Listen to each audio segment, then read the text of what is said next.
ఎవరి దింటకుర్తి కళ్యాణ్ చక్రవర్తి? దింటకుర్తి కళ్యాణ్ చక్రవర్తి అంది normal పర్సనే. Yes. ప్రతి ఇంట్లోని, ప్రతి పిల్లలలోని, ప్రతి తల్లిదండ్రులు, ప్రతి కామన్ మ్యాన్ అంటే సమస్య వచ్చినప్పుడు ఏంటంటే కృంగిపోకుండా అది పాజిటివ్ కింద తీసుకొని అది సమస్యే కాదు, ఈ సమస్యని ఎలా పరిష్కరించుకోవాలని అనుకొని వ్యాపార రంగం అవని, విద్యారంగం అవని, ఒక వర్కర్ షాప్లో పనిచేస్తున్నప్పుడు కూడా వాళ్ళు ఆడి ఇంట్లో సమస్యలు ఏమైనా ఉంటాయి, అది కూడా సమస్య కాదు. సమస్యలు అన్నవి అందరికీ సమస్య ఒకటే. వ్యాపారవేత్తకి వ్యాపార సమస్యలు ఉంటాయి, ఉద్యోగవేత్తకి ఉద్యోగ సమస్యలు ఉంటాయి, పని చేసుకుని పని వాళ్ళకి సమస్యలు ఉంటాయి. అవేవి సమస్యలు కాదు. సమస్యను ఎలా పరిష్కరించుకోవాలనుకొని ముందుకు వెళ్ళగలని ఆలోచించుకొని సమస్యను సమస్యలాగే చూడకుండా సమస్యకే మన సమస్య అవ్వాలని నేను అనుకున్నాను సార్. Super super sir.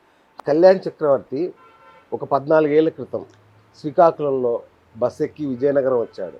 అవునండి. వచ్చినప్పుడు ఆయన మనసులో ఏమన్నా విజయ ప్రణాళికలు, లేదంటే అంబానీ అంత అవ్వాలి, లేదంటే ఈరోజు ఇంత అవ్వాలి, ఇట్లాంటి ఆలోచనలు ఏమైనా ఉండని అప్పుడు? లేదండి. ఏమవుతానని అనుకున్నాను, ఏమవుతానని అనుకున్నాను, ఏమవ్వాలి నన్ను అనుకోలేదు. ఏమవుతుందో నా లైఫ్ అనుకున్నాను, అసలు ఏమవుతుందో అనుకున్నాను, ఏం అవ్వాలో నన్ను అనుకోలేదు. ఎందుకంటే చేతిలో డబ్బులు లేవు, ఊరు నుండి వచ్చాను. ఇక్కడ మా వైఫ్ వాళ్ళ తమ్ముడు రాజేష్ అని మా బ్రదర్ ఇలా, ఆయన ఒక మాట అన్నాడు, బావగారు మీకు మేము ఉన్నాం వచ్చేయండి అని నన్ను అన్నాడు. అదే టైంలో ఏం చేయాలి ఏం చేస్తామని అని కూడా అనుకోలేదు. మీరు వచ్చేయండి అని వచ్చాం అంతే. అప్పుడు వచ్చిన తర్వాత ఎలా బతకాలి? అప్పుడు నా బేబీకి 5 years, నాకు మ్యారేజ్ అయిపోయింది. 1975 నా డేట్ ఆఫ్ బర్త్, 1996 నా మ్యారేజ్, 1997 బేబీ, 2002 నేను మా ఊరు వదిలేసి నేను ఇక్కడికి రావడం. ఎందుకు మా ఊరు వదిలేసి వచ్చానంటే ఇప్పుడు ఇందాక చెప్పాను కదా, అదే సమస్యలు, ఏదో ఒక సమస్య, ఫైనాన్షియల్ సమస్య.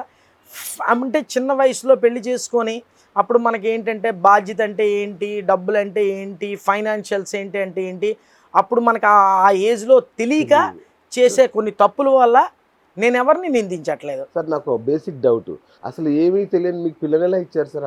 అప్పుడు కూడా వాళ్ళు చూసి ఇచ్చింది ఏంటంటేనండి, డబ్బును చూసి ఇవ్వలేదు సార్. ఇప్పటికీ కూడా మా బావమరిది కానీ మా అత్తవారలు కానీ మాట్లాడుతున్నప్పుడు ఏంటంటే మా అమ్మాయిని ఎలాగైనా పోషించగలితే అదే మేము చూసుకున్నామని చెప్తున్నాను అన్నారు సార్.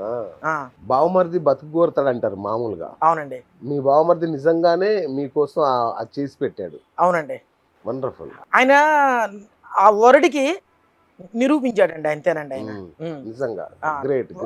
అంటే ఆ టైంలో ఆ భరోసా ఎలాంటిదంటేనండి, చాలా చాలా చాలా నేనున్నాను అని అంటే అది ఆ టైంలో మరి మైనస్లో ఉండి వచ్చి ఫైనాన్షియల్ కానీ చుట్టాలు బంధువులు ఎవరు కూడా ఆ టైంలో ఏ ప్రెజర్ పడుతుందో వాళ్ళని కానీ మనం కానీ రిసీవ్ చేసుకుంటానన్న టైంలోనే కేవలం వాళ్ళ సిస్టర్ మీద ఉన్న అభిమానం, అంటే బావమరిది బావగారికి ఇచ్చే రెస్పెక్ట్, దీంతో ఆయన నాకు ఒక మాట ఏంటన్నాడంటే, బావగారు మీరు ఎక్కడ ఉండడం ఎందుకు, ఇక్కడికి వచ్చేయండి నేను మీకున్నాను అని అన్నారు.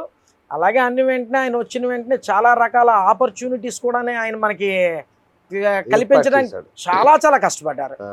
ఎవ్రీథింగ్ ఉదయం లేచిన దగ్గర నుండి ఆయన పని కన్నా మా బావగారికి జాబ్ ఇప్పించండి ఏదైనా సరే. లిటరల్లీ చెప్తున్నాను సార్, నా కళ్ళు ఎదురుకుండా ఆయన ఎంతో మంది రిక్వెస్ట్, అంటే మామూలు రిక్వెస్ట్ కాదు, అంత బతిమాలే పరిస్థితులు, మా బావగారు బతకడానికి ఆధారం కావాలి, మీరు ఏ ఉద్యోగం ఇచ్చినా ఆయన చేస్తారు, అలాంటి సిచ్యువేషన్ నా కళ్ళు ఎదురుకుండా ఆయన నేను చూశాను. సో అందువల్ల ఏంటంటే నా లైఫ్ లాంగ్ నా వైఫ్ని ఎలాగొదలను, మా బామ్మర్దిని కూడా నేను వదలను. అది ఇంకా మరి బంధం అలాగా ఏర్పడిపోయింది. అలాంటి సమయంలో చాలా చాలా ఫేస్ చేస్తుంటాం సార్. మీకు ఆయనకి నేను చూశాను, ఏ షాప్లకు పోయినా ఆయన కోసం ఒక సీట్ ఉంటుంది. మరి పార్ట్నర్స్ అని కాకుండానే ఇద్దరం ఉంటాం కాబట్టి ఆయన వచ్చినప్పుడు ఆయన కూర్చోవచ్చు, నేను వచ్చినప్పుడు నేను కూర్చోవచ్చు, ఆయన వచ్చినప్పుడు నేను లెగక్కర్లేదు, నేను వచ్చినప్పుడు ఆయన లెగక్కర్లేదు. ఇద్దరం ఒక రకంగా 2 కళ్ళు, అంటే ఒకటి భార్య, ఒకటి పార్ట్నర్, ఒకటి బావమరిది, అంటే 2 ఒకే టైప్ మరి అంతే.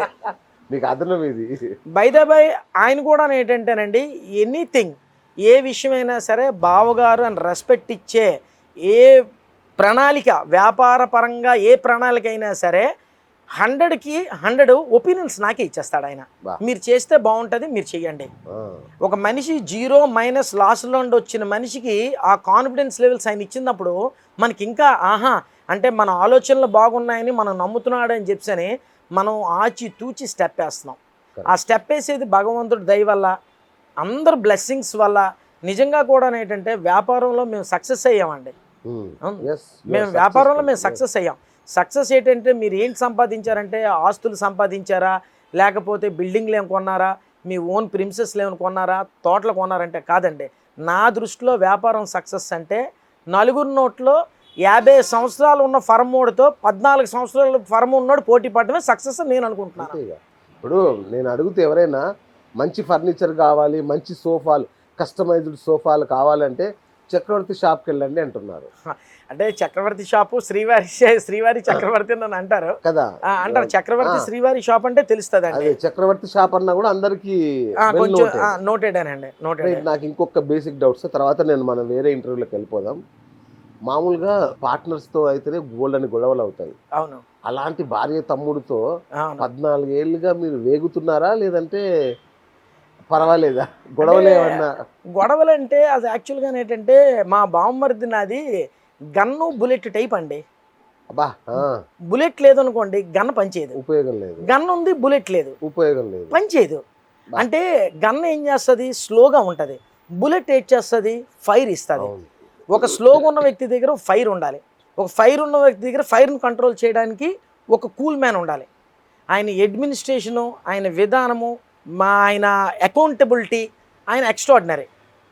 మార్కెటింగు, కస్టమర్ తాలూకా మైండ్ సెట్ని గ్రహించి ప్రోడక్ట్ ఏం తేవాలి, ఏం అమ్మాలి, మనం మార్కెట్లో ఎలాగ దూసుకెళ్ళాలి, కాంపిటేటర్ని ఎలాగ మనం చేసుకోవాలన్నది నా మెంటాలిటీ.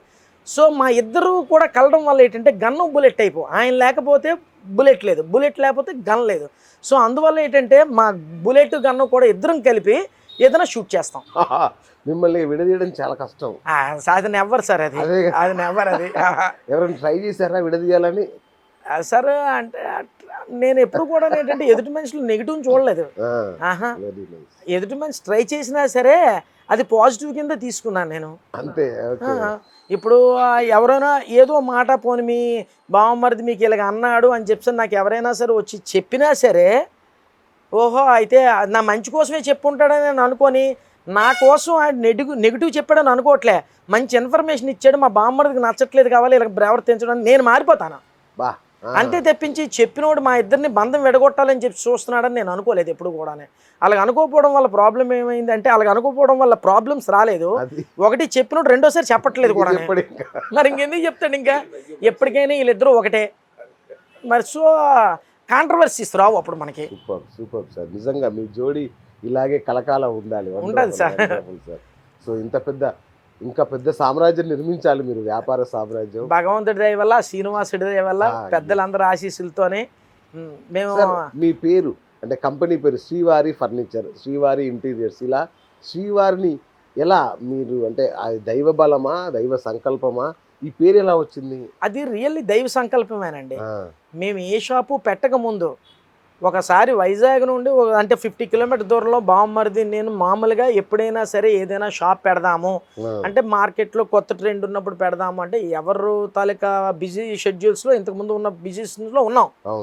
ఉంటున్నప్పుడు ఎప్పుడైనా ఇది పెడదామనంటే ప్లేవుడ్ షాప్ పెడదాం అని చెప్పి నేను అనుకుంటున్నప్పుడు ఏ షాప్ పెడితే బాగుంటుందంటే వుడ్ ల్యాండ్ అని పెడదాము, లేకపోతే వుడ్ స్టైల్ అని పెడదాము అని అనుకుంటున్నప్పుడు నోట్లో అండి ఎప్పుడైనా మనం పెడితే శ్రీవారి అని పెడదాము అని వచ్చింది.